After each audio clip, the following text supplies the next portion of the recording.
nhân cháu lại con Vì nó nấu cây chê đi con hỏi mẹ biết đi ngày nào đi đi yên thời đi đi yên trả mẹ ăn đu chí yên không nào lúc ở nhà mẹ không là cô giáo thì để kia cô giáo mẹ hiền cô và mẹ là hai cô giáo Hôn nhân cháu.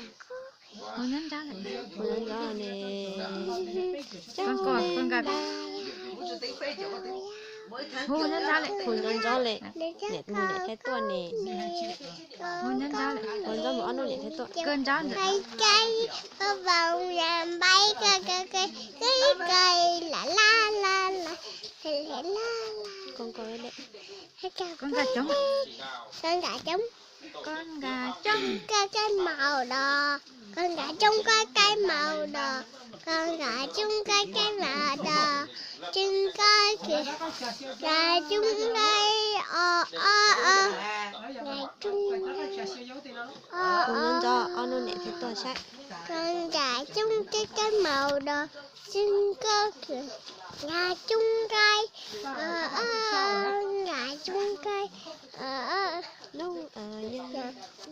cô gia Lúc ở nhà. Cô gia giáo. cô linh Đến trường cô giáo đến mẹ. cô Và mẹ là hai cô giáo. Mẹ và cô ấy hai mẹ. Hôn nhân cháu này. mẹ bao cô ấy hay mẹ Hôn nhân cháu hay như này. các cô cháu Có hồi ăn một con chắn là tôi say con lúc. thôi gì số chờ lúc cô giao xa cây các bé chạy tay thì nâng xa cây cứ sao còn đông cơ thạch nít ra đu không để chi thảo cô thảo u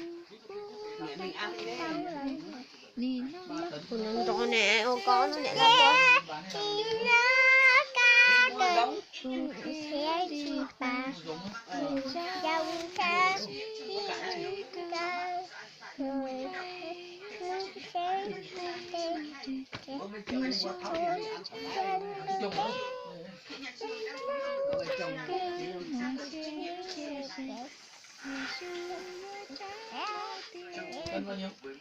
Ô bịa ơi. Đẹp